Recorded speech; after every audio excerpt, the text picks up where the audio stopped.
No one hits that far in crosswinds, declared the SEAL instructor, watching his elite snipers miss target after target. The old man raking leaves nearby paused, glanced at the fluttering flag, then at the distant target. "Excuse me," he said quietly, "but the wind's coming from the northeast at about 15 knots. Mind if I show you something?" From which city in the world are you watching this story today? If stories like this move you, consider subscribing to Ironheart Stories for more tales of quiet legends walking among us. The morning sun cast long shadows across the Naval Special Warfare Training Facility in Coronado, California. Arthur Blackwood pushed his maintenance cart along the perimeter of the shooting range, the same route he'd taken every Tuesday for the past 12 years. At 68, his weathered hands moved with methodical precision, checking irrigation lines, trimming hedges, collecting spent brass casings that the SEALs left scattered across the ground. To the young operators, he was furniture, background noise, just another civilian contractor keeping the base operational while real warriors trained for real missions. Lieutenant Jake Parker adjusted his scope for the third time, sweat beading despite the cool morning air. 800 yards downrange, a human silhouette target swayed slightly in the Pacific breeze. Around him, 5 other SEAL snipers lay prone, their Barrett M107 rifles trained on identical targets. "Wind's playing games today," muttered Petty Officer Rodriguez, squinting through his optics. Gusting between 10 and 20 knots, Master Chief Instructor Williams paced behind them, his voice carrying the frustration of a man watching his best student struggle. "This is basic marksmanship, gentlemen. 800 yards should be a chip shot for operators of your caliber." Parker squeezed the trigger. The .50 caliber round cracked through the air, but the spotter's call confirmed what everyone could see through their scopes. Miss. Low and right. Damn, crosswinds. Parker spat, working the bolt to chamber another round. That's when they heard the voice. "Excuse me?" The words were quiet, almost apologetic. 6 heads turned to see Arthur standing behind the firing line, his rake still in hand, work gloves dusty from the morning's labor. His faded blue coveralls bore the Naval Facilities logo, and his weathered baseball cap sat askew over silver hair. "But the wind's coming from the northeast at about 15 knots, he continued, his voice carrying a subtle authority that made the operators pause. "And at this elevation, with the marine layer, well, you might want to compensate about 3 minutes of angle left and 1 minute of angle up." The silence stretched for several heartbeats. Then Lieutenant Parker burst out laughing. "Did the gardener just try to teach us windage?" Rodriguez joined in. "What's next, Gramps? Going to show us how to clear a room with a leaf blower?" Even Master Chief Williams cracked a smile. "Arthur, right? I appreciate the input, but these men are trained precision marksmen." Arthur nodded slowly, his gray eyes moving from the flag whipping in the breeze to the distant target. "Of course, Master Chief. I was just, well, I used to do a little hunting back in the day." "Hunting," Parker repeated, his voice dripping with condescension. "Let me guess. Deer season with a 30-06? "Something like that," Arthur replied quietly. Master Chief Williams was about to dismiss the old groundskeeper when something in Arthur's demeanor gave him a pause.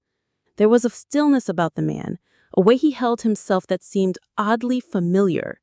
Williams had spent 30 years in special operations, and he learned to recognize certain qualities in men who'd seen combat. "Tell you what, Arthur," Williams said slowly, "why don't you show us what you learned hunting?" The suggestion hung in the air like gunpowder smoke. Parker sat up, incredulous.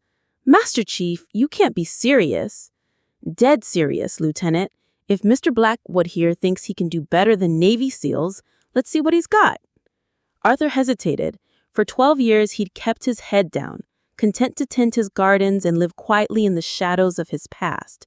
But watching these young warriors struggle with fundamentals that had once been second nature to him, old instincts stirred. "I wouldn't want to presume." "No presumption," Williams interrupted. "Consider it a learning opportunity for all of us." Arthur set down his rake and approached the firing line. His movements were deliberate, economical, no wasted motion. He knelt beside Parker's position, his weathered hands hovering over the Barrett M107. "May I?" Parker slid aside, still smirking. Knock yourself out, old man, but when you throw your shoulder out, don't blame us. Arthur positioned himself behind the rifle with fluid precision. His body seemed to melt into the weapon, achieving that perfect union of man and machine that only comes from thousands of hours of practice. He didn't rush to the scope. Instead, he lay still for a long moment, reading the environment. Barometric pressures dropping, he murmured more to himself than to the watching seals. Wind, steady at 15 knots, but see how the grass is bending?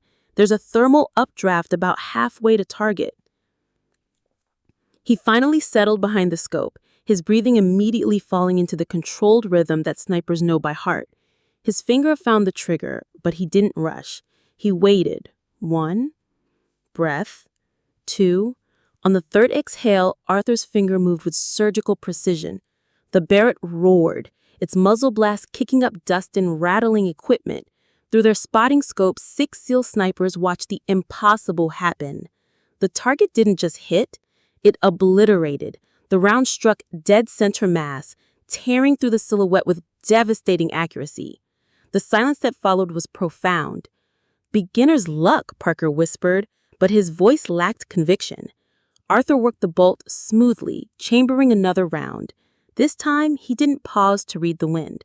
The second shot came within 30 seconds of the first. Another perfect hit. The third shot came even faster, and the fourth.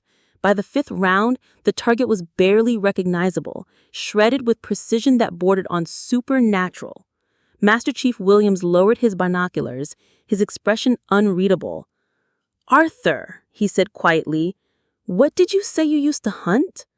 Arthur slowly lifted his head from the scope, his gray eyes holding depths that hadn't been there moments earlier. When he spoke, his voice carried the weight of decades. "Different kind of hunting, Master Chief." Williams studied the old man's face, and suddenly, details clicked into place. The way he'd handled the rifle, the breathing technique, the casual mention of MOA adjustments and thermal updrafts, and something else. A quality of stillness that Williams had only seen in one type of man. "What's your last name again, Arthur?" "Blackwood." The name hit Williams like a physical blow. He'd heard that name before, whispered in the hallways of Quantico, spoken with reverence in Marine sniper schools, carved into the memory of anyone who'd studied long-range precision shooting. "Arthur Blackwood," Williams repeated slowly. "Force Recon, Vietnam," Arthur nodded once. "Jesus Christ," Rodriguez breathed in. "You're the Blackwood? The ghost of the Myung?" The SEALs stared in stunned silence. Every sniper in the military knew the legend of Arthur Blackwood, the Marine who'd held the confirmed kill record for over 40 years. The man who'd single-handedly changed the course of 3 major engagements in Vietnam. The sniper who'd vanished from military records in 1975 and become a ghost story told in warrior circles. Parker's cockiness evaporated entirely. "Sir, we didn't know." Arthur stood slowly, his joints protesting after decades of hard labor. "No reason you should. That was a long time ago in a different world."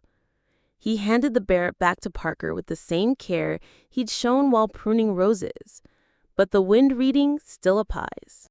"Northeast at 15 knots. Compensate 3 left, 1 up." Master Chief Williams stepped forward, his voice carrying newfound respect. "Mr. Blackwood, I think my men could learn a great deal from you." Arthur shook his head gently. "They're fine operators, Master Chief. They just needed to remember that shooting isn't about the technology. It's about understanding the environment. The wind doesn't care about your rank or your training. It only responds to respect and patience." He picked up his rake, preparing to return to his duties. "Besides, I'm just the groundskeeper. You wouldn't want word getting out that your SEALs were taking shooting lessons from the gardener." Williams watched the old man walk away, his mind racing. How many other legends were hiding in plain sight? How many quiet heroes pushed brooms and trimmed hedges while warriors in training learned their craft? "Mr. Blackwood," he called out. Arthur paused, turning back. Would you mind? That is, if you had time, perhaps you could show my snipers a few more techniques from your hunting days. Arthur considered the request, his eyes moving across the young faces that now looked at him with genuine respect rather than dismissive amusement. I suppose I could spare an hour or two after I finish the irrigation system. For the next 3 months, Arthur Blackwood became an unofficial instructor at the Naval Special Warfare Training Facility. He taught skills that couldn't be found in any manual: how to read microclimates, how to calculate for humidity variations, how to become one with the environment rather than fighting against it. The young SEALs learned more than marksmanship. They learned humility. They learned that wisdom doesn't always come in the uniform you expect. And they learned to never, ever underestimate the quiet old man with weathered hands and knowing eyes. Lieutenant Parker, whose arrogance had started it all, became Arthur's most dedicated student. Under the old Marine's guidance, his shooting improved dramatically, but more importantly, his character began to match his skills. Arthur Blackwood had indeed been the ghost of the Myong, a Marine Force Recon sniper with 347 confirmed kills during his 3 tours in Vietnam. He'd earned the Medal of Honor for a mission that saved an entire company, though the details remained classified decades later. When the war ended, he'd done what many warriors do. He disappeared into civilian life, seeking peace in the simple work of his hands. For 12 years, he'd found that peace tending gardens at the place where America's finest warriors trained. But on one Tuesday morning, watching young operators struggle with fundamentals he'd mastered half a century ago, the ghost had allowed himself to become visible once more. Sometimes the most extraordinary people are hiding in the most ordinary places. They're the janitors who know engineering, the gardeners who understand warfare, the quiet old men whose steady hands once changed the world. Have you ever met someone whose true story was far different than what you first believed? Tell us in the comments below. And if stories like Arthur Blackwood's remind you that heroes walk among us every day, subscribe to Ironheart Stories for more tales of quiet legends. Because the next time you see someone going quietly about their work, remember, you might be looking at history itself, disguised as an ordinary Tuesday morning. This story is a work of fiction created to honor the spirit of service, sacrifice, and the quiet heroes who walk among us. Any resemblance to actual persons or events is purely coincidental.